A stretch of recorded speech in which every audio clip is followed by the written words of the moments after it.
kapi izuna mo kalawaya shaite ichorwal kaninele tin sira min lo nola kapi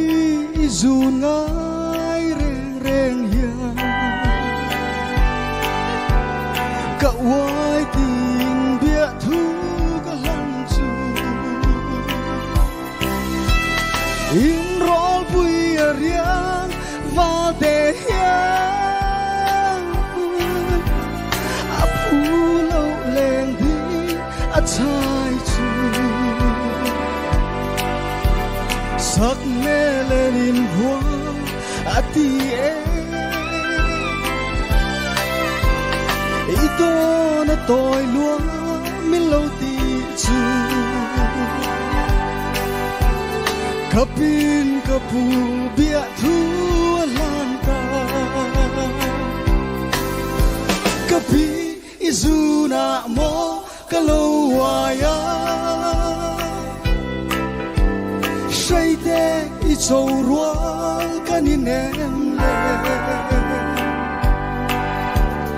tin sira min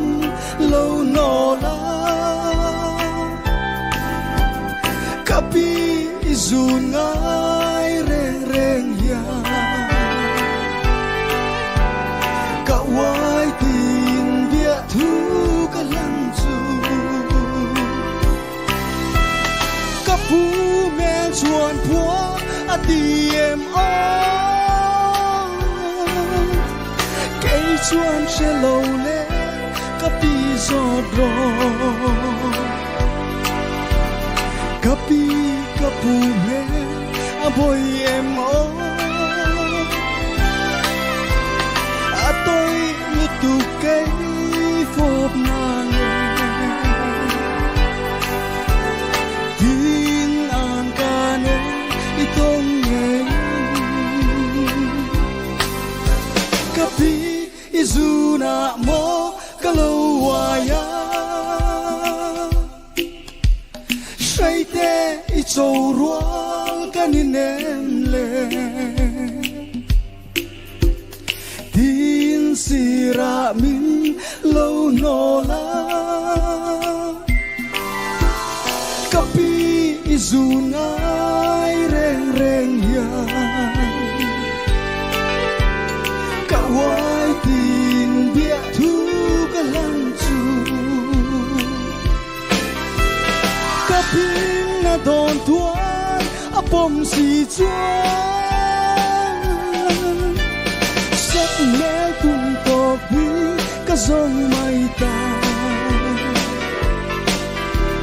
kwanun min hual hin zelanga tuan ten fanau man tuan choi chan to ka lung oi ka tum mai ta kapi izuna mo kalawaya shaite ichorwal kaninem le tin sira min lo nola kapi izunai reng reng ya ka wai tin